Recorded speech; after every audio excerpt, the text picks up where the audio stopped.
The night seemed calm, or at least, that's what I thought. My fiancée was lying next to me, snoring softly, but something felt off. I opened my eyes, reached out, and realized she wasn't there. Curious and slightly uneasy, I glanced out the window. A light was still on in our neighbor's house. Nothing unusual at first, but then I saw her. My fiancée. In the arms of someone else. Not just anyone either. It was our neighbor's brother. And they weren't just hugging. They were close. Too close. My blood boiled. Without even thinking, I shot out of bed and stormed toward them.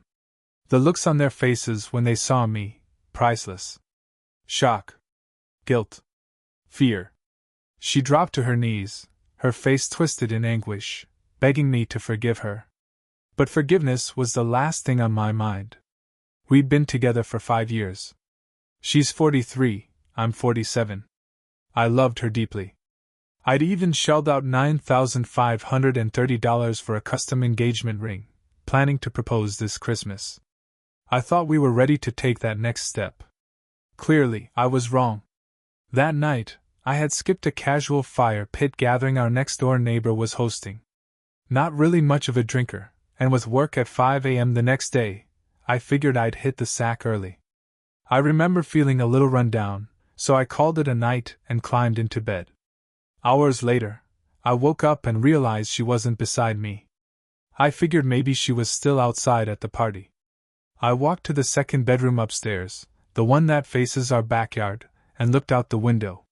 What I saw knocked the wind out of me. There were only 3 people left out there, our neighbor, her brother, and my girlfriend. It was around midnight. She was sitting next to him, laughing, leaning in close. When our neighbor got up and walked toward her house, my girlfriend scooted her chair even closer to the guy. Then, right in front of me, she started kissing him. She made the first move. I stood there in shock, not sure if I was actually seeing what I thought I was seeing. But it was real. Instead of confronting them right away, I backed away from the window, grabbed my phone, and went back to the room. I opened the camera, hoping to catch some kind of proof. But just as I was about to hit record, they stopped. My neighbor had come back outside. I managed to snap a few blurry pictures, not great quality, but enough to stir my gut with the ugly truth. As soon as the neighbor disappeared again, they went right back at it, kissing like they didn't have a care in the world. That's when it hit me. How long had this been going on? Still trying to process it, I called her cell phone. I watched from the window as she checked the screen and glanced toward our house. She couldn't see me, the room was dark. She just ignored the call and went back to cozying up with him. I wanted to run down and confront them right there, but I was frozen. Shock does that. A few minutes later, they doused the fire, and she said her goodbyes to him before making her way back through the gate and into our house. I heard the front door creak open, and then her footsteps on the stairs. I was waiting for her at the top. She stopped, clearly surprised to see me awake. She was tipsy, not stumbling, but definitely buzzed. I asked where she'd been, and she casually said she was still at the fire pit with the others. That's when I told her I'd seen everything. The kissing. The touching. I even mentioned the pictures. She started crying. Said it was just a stupid mistake. That she was drunk and didn't know what she was doing. I didn't have the energy to argue. I told her to sleep in the other room. But that night, I didn't sleep at all. I just stared at the ceiling, trying to understand what the hell had just happened. This wasn't her first time either. She cheated on her ex-husband with one of his friends. That went on for 4 years. And now, it was my turn. I should have seen the red flags. Like they say, once a cheater, always a cheater. A leopard doesn't change its spots. In a weird way, I'm grateful I found out before I made her my wife.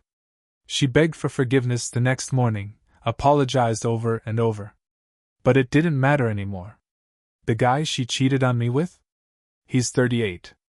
I had his number from a while back. I texted him and told him I saw them kissing. He texted back all cold. Trust is broken. You two should move on. I couldn't argue with that, but I was still furious. I called him a bunch of names and even threatened him. I used to compete in bodybuilding. I'm pretty sure he won't be showing his face around here anytime soon.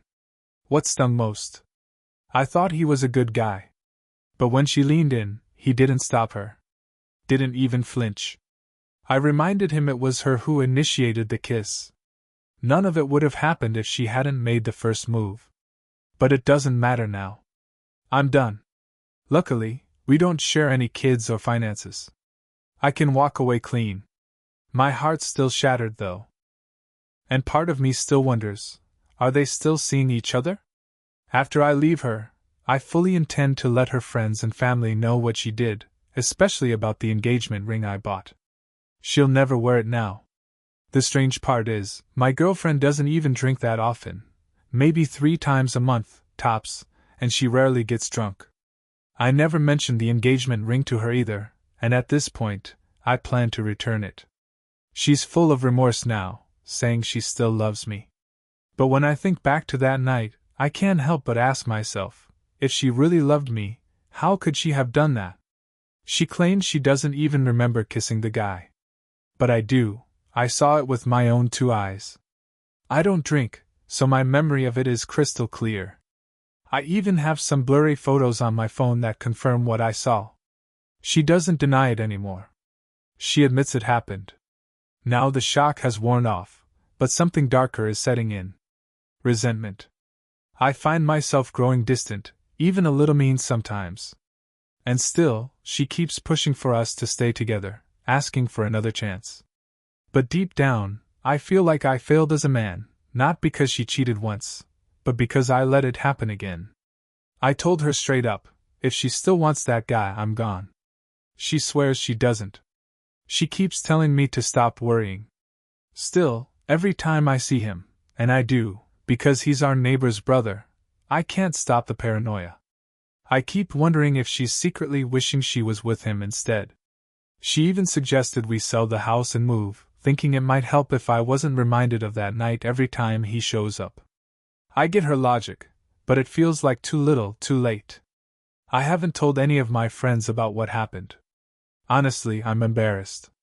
Admitting you've been cheated on twice isn't exactly something you wear with pride. What scares me more is the future. Moving out. Starting over. Being alone. It's intimidating. But I have to ask myself, do I really want to keep living like this, swimming in anger, resentment, and mistrust? Or do I want to face the fear and move on? Technically, the house is in her name. We bought it 2 years ago, but she can't cover the mortgage without me. She knows that. She's terrified. As for the other guy, he won't be moving in. He's got his own place, and he knows what she is now, a cheater. I just put on a brave face and pretend everything's fine. But I'm not fine. I'm fuming inside. How could she ever think I'd just be okay with what happened? I even asked her, if the roles were reversed, would she stay with me? She didn't hesitate.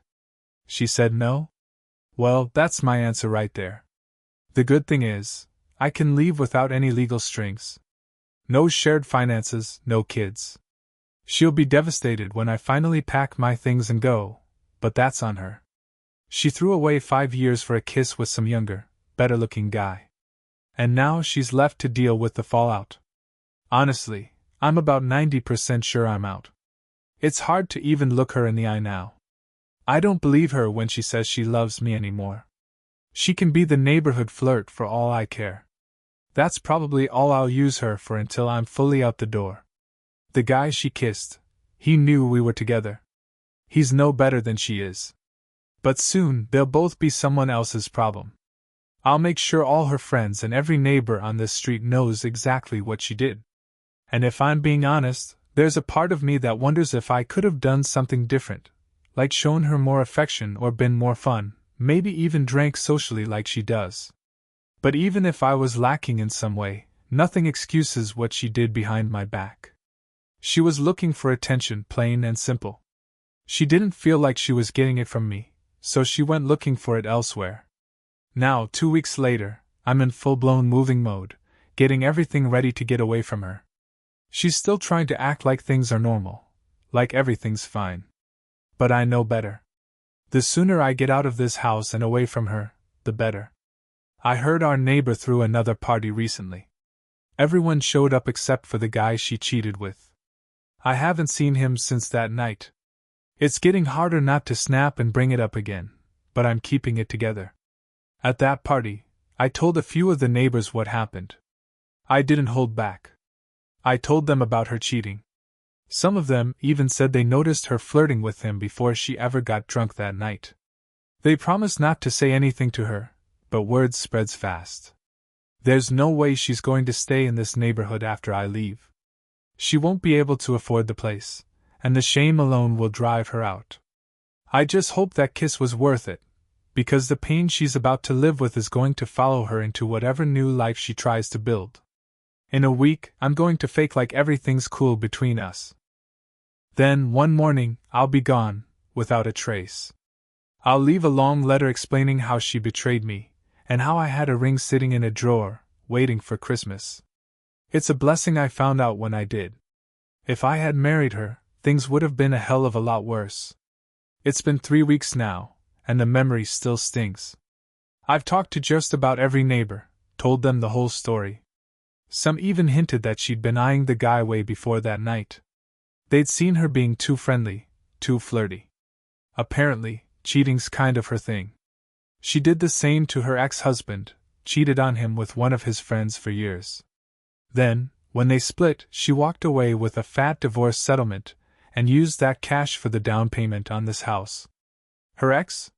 He's been a wreck ever since. Still single after almost 10 years. And now I know why. I honestly don't know what I was thinking when I got involved with her. Walking away without saying a word might be the cleanest move, but a part of me wants her to know just how close she was to getting that engagement ring. That twist of the knife? Yeah, it might actually feel a little satisfying. The neighbors threw another party last night, and guess who showed up? Yep, the other guy. I casually suggested that maybe she should go hang out with him since she clearly enjoys his company. She got defensive fast, as if I was trying to shove her toward him. She swore she wouldn't drink there again, said it was over between them, but I had a feeling he'd been texting her. When I asked, she snapped.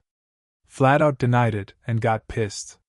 He had some new girl with him that night, but it was too dark to tell if she was another neighbor or someone new.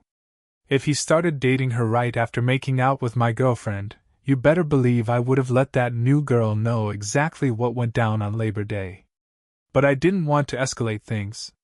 I didn't want to go to jail for losing my cool and roughing the guy up. Do I believe it was just one kiss between them? I've got my doubts. But as far as going further, I'm about 95% sure nothing else happened. I know her schedule like the back of my hand, and there wasn't really any window for them to get physically involved, at least not that I'm aware of. Then again, who knows? While I've been looking for a new place to live, nothing's felt right. It's frustrating. And it also bugs me that not one neighbor ever gave me a heads up about her flirting with that guy. Makes me wonder, are they all just keeping things quiet? I know it sounds bad, but I ended up checking her phone. Felt like a parent snooping on a rebellious teenager. And of course, she had already deleted his number. That's a huge red flag to me. She says she's done partying over there, but I'd bet money that the second I'm out of here, she'll be right back, like nothing happened. Doesn't matter anymore. That kiss will haunt me forever. It's burned into my memory. Some people think she's only keeping me around for financial stability, to help with the mortgage. But I've known her for 5 years. Deep down, I think she really does regret what she did. Still, I'm not letting her off the hook. She's going to feel every ounce of pain I felt. Not just from losing the house, but from losing me, the life we had. We've been sleeping in separate rooms ever since it happened. I keep my distance. When I told her she'd have to sell the house, I saw tears roll down her cheeks. But honestly, that didn't come close to the pain she caused me. She finally realized that my heart is locked off. Permanently. She tried to hit me with a fresh start, pitch, sell the house, move somewhere new together. But what's the point? Cheating doesn't care about zip codes. I'm not wasting my time rebuilding something that's already in ruins. Just driving back to this neighborhood fills me with dread. It's the place where everything fell apart. When she asked why I hate coming home now, I told her flat out. Because it's the place you cheated on me. People have been asking why she even had his number saved in the first place. She says it was purely for business. He's her friend's brother, and we run a side hustle together refinishing furniture. Apparently, he wanted us to refurbish a dresser, and she needed his number to coordinate pickup. But how long were they talking before that? After that? I don't know. I'm not even sure I want to. Back in my 20s or 30s, I probably would have gotten petty, hooked up with someone else, maybe even filmed it, just to get back at her. But I've grown since then. That kind of revenge doesn't fix anything. It just makes a mess. Still, it's not easy letting go after 5 years. Being alone again is going to hit hard. But I'll get through it. I've already started moving stuff into a storage unit, prepping for the final exit. I don't have any family left in this state. My parents are gone, so there's really nothing holding me here. This past weekend, they threw yet another party. And guess who showed up again? Him. I'd bet anything they were all whispering behind my back, acting like I was the fool in the story. It took everything I had not to storm over there and say something I'd regret. I can't stand disrespect. And this whole situation is drenched in it. Last night, I finally confronted her. Demanded the truth. I told her I didn't buy the "I was drunk" excuse, not for a second. She didn't give me much to work with. Her answers were vague, and her eyes couldn't hold mine. I don't want him, she said. Believe me. But how am I supposed to believe anything now? I even told her flat out, if she thinks he's more attractive, she can have him. I'm not in the business of convincing someone to stay where they don't want to be. Maybe I'm overthinking. Or maybe I'm just finally seeing things clearly. Either way, I'm almost out. I'm almost free. A new chapter is waiting for me, and her world? It's about to fall apart. Just over a week ago, I was hit with a truth that shattered everything I thought I knew. It all started so casually. I had made a batch of cookie dough and left it to chill while I relaxed on the couch. My husband's phone was on the coffee table, and at playing on Words with Friends. Just messing around, I thought I'd jump into his game and play a cheeky low-score word for him. But as I waited for the ad to finish, something tugged at me, a gut feeling. I figured he might catch me fiddling with his phone, so I tapped into his messages instead. The top conversation was labeled only with initials, nothing obvious, and at first it looked like they were discussing a work-related trial. Then it took a turn. He mentioned his parents' newly adopted dog, and the person on the other end replied, "Ah, that's so cute." My stomach dropped. Right then, he walked around the corner just as my phone rang. It was my sister calling. I shoved his phone back where I found it, went into the bedroom, and answered. He walked in toward the end of the call, and when I hung up, I asked him, flat out, who the initials belonged to. He lied. Repeatedly. Calmly. When I insisted, he went for his phone and deleted the thread, right in front of me. I begged him to stop. As the deleted message screen slowly loaded, I stared at it, pleading with him to just tell me the truth. Eventually, with the progress bar almost finished, he finally muttered, "Her name is AP. She lives back in our old state." That's when everything started falling into place. Piecing together fragments from the deleted messages, I realized he'd met her at a retirement party for a coworker. A party I couldn't attend because our dog was sick, so sick that we had to put him down while my husband was out of town. The night of the party, he texted her saying he was heading back to his hotel in an Uber. She and another female coworker were heading home together. She said they were too tired to drive. He replied, telling her to come to the hotel. She asked, "Do you want me to come?" He texted back, "You need to get yo home, I understand." Even reading his clunky grammar stung. He was clearly trying to sound casual, but his intent was obvious. The next day, he messaged her again, saying how much he loved watching her sleep, how soft her skin and hair were. The weekend was filled with flirty updates from him, bragging about how much fun he had, how he didn't go too far. She mentioned noticing how touchy-feely he was. After he came home, he told her he was having a rough time adjusting back, that he missed her, and only felt happy when he was at work. Her replies? Dry. Cold. When he said, "I miss you," she responded with, "Oh yeah?" And when he asked if she missed him, all she said was, "Yes." Most of her texts were one-word answers. That's nice. You don't say. It wasn't the first time. In year 6 of our marriage, and again in year 8, he crossed lines. That's what sent us to therapy, to address boundaries and redefine what infidelity looked like. For us, it included emotional cheating. We agreed staying in contact with someone you're attracted to, flirting, it was cheating. And here we were again. This time, he said he cheated because he felt lonely after I moved to our new state. He stayed back in the old one for 2 years while we waited for his job transfer. He claimed the conversations with her started in February 2020, when she joined the office. It didn't turn romantic, according to him, until the night of the party in July. Since then, he's been here, in our new state, with me. But I couldn't do it anymore. I started divorce proceedings and told him to move out next week. Now he's begging. Saying he'll go to therapy. That he wants to fix himself, that he can't live like this anymore. But I reminded him, the first time was supposed to be the last. And so was the second. Why should this be any different? Today, we officially filed for divorce. It'll be final in about a month. He agreed to everything I asked for. We're both in individual counseling now.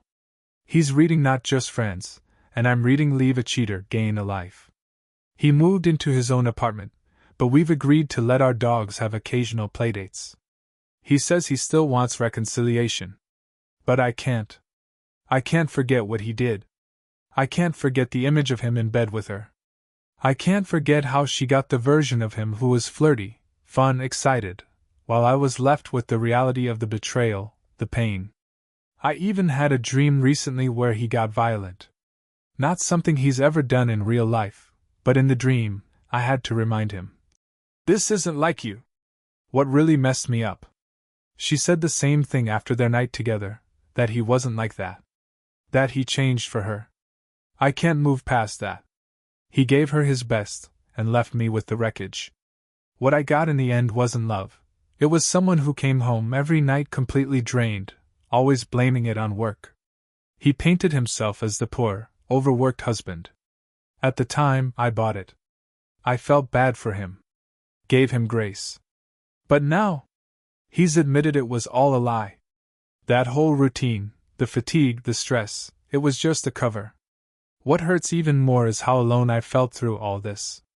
My so-called friends? Useless. They've done nothing but lecture me on how tough the dating world is these days, warning me I'll end up lonely. As if that's helpful. As if fear should keep me chained to someone who's shattered my trust. And my family? Not much better. My sister's in the middle of blowing up her own life, trying to leave her husband for a guy who's not only married, but has kids. Meanwhile, my mom actually sympathizes with my cheating ex, thinks he just needs to make it up to me. It's laughable, really, coming from her, the same woman who cheated on my dad and triggered their messy divorce years ago. The only person I can talk to is my dad. But even then I hold back. I haven't told him how scared I really am.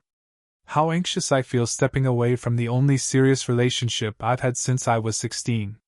That's why I'm planning a trip to visit my brother. He lives in a sunny state, and I'm hoping a change of scenery will help clear my head. My dad doesn't mince words. He told me flat out that my ex is a grown man. He knew right from wrong, and he chose wrong. Simple as that. At first, I thought I could stay civil with my ex until the divorce was finalized.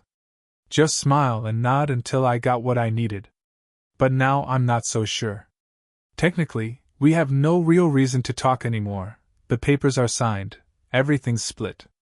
But part of me isn't ready to go full no contact just yet. I don't want him back, but I'm still adjusting to the silence. On March 3, 2022, our divorce was made official. I got everything I asked for: the house, the equity, alimony. It should have felt like a victory. We agreed to stay friends through the transition, mostly for practical reasons, helping each other out with dog sitting or checking in now and then. We even had a few heart-to-hearts to process the fallout, kind of like a post-mortem on our marriage. My therapist signed off on it, as long as we set clear boundaries. She also strongly advised waiting at least 6 months before dipping back into the dating pool. She said I was too vulnerable, too raw. I talked about all of this with my ex.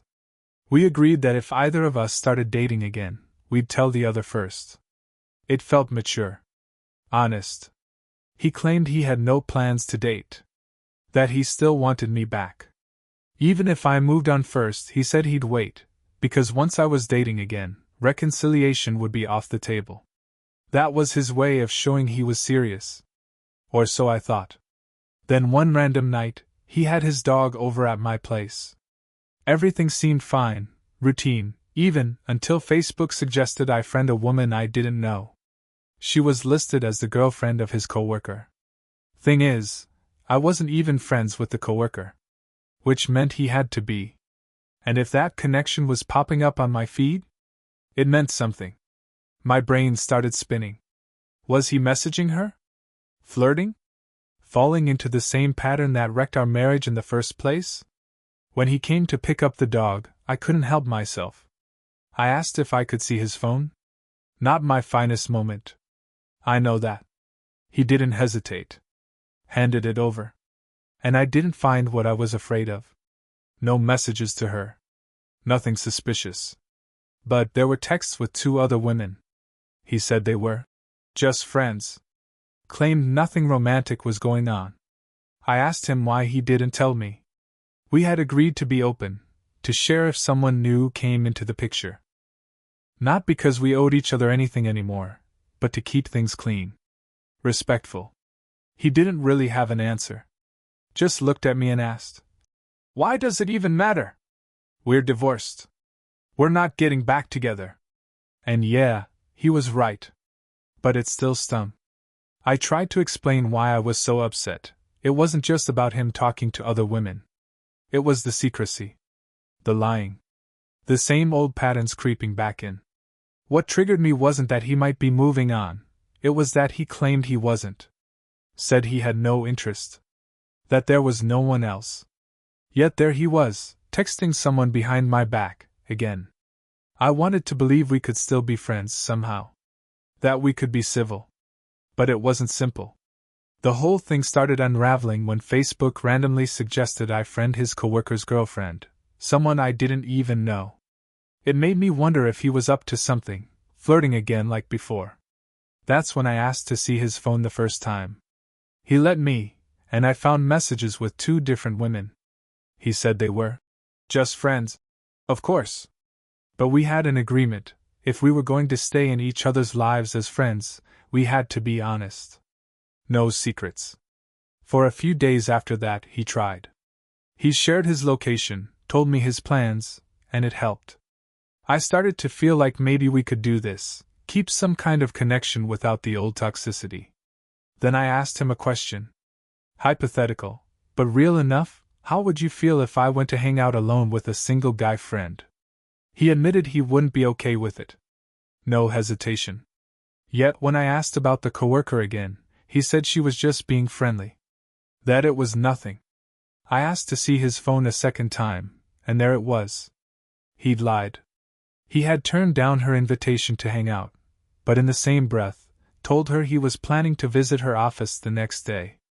He even mentioned wanting to see her apartment sometime.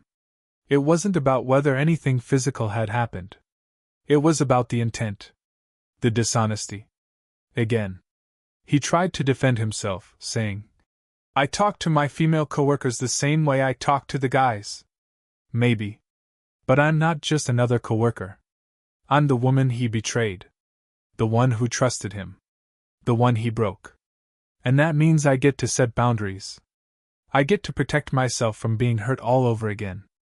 I told him that, Reminded him that being friends with me wasn't a right. It was a privilege. I didn't expect to cry. But I did. All of it just came pouring out. How much it still hurt. How it felt like he was slipping right back into the kind of behavior that destroyed us. We'd promised to be honest. Transparent. And he was already breaking that promise.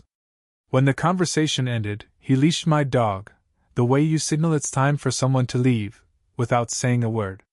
That was it for me. I took my dog and told him I wasn't doing him any more favors. No more dog sitting. No more help with his truck. I was done. He just said, "Okay." No fight. No apology. No sadness. Just, okay. It hit me then. He didn't really care about keeping me in his life, not as a friend. Not even for the sake of civility. When I got home, I was flooded with guilt.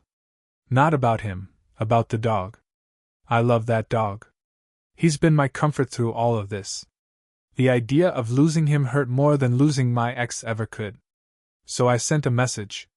A compromise. He could drop off and pick up the dog from the yard. No need for conversation. No face-to-face contact. Just the dog, nothing else. Still, I was drowning in regret. Everyone had warned me to cut him off completely. To go no contact. But I thought I could handle it. I thought I could draw lines, set boundaries, protect myself. I was wrong. I thought I was healing. But the pain? It still feels just as raw as it did on December 21st.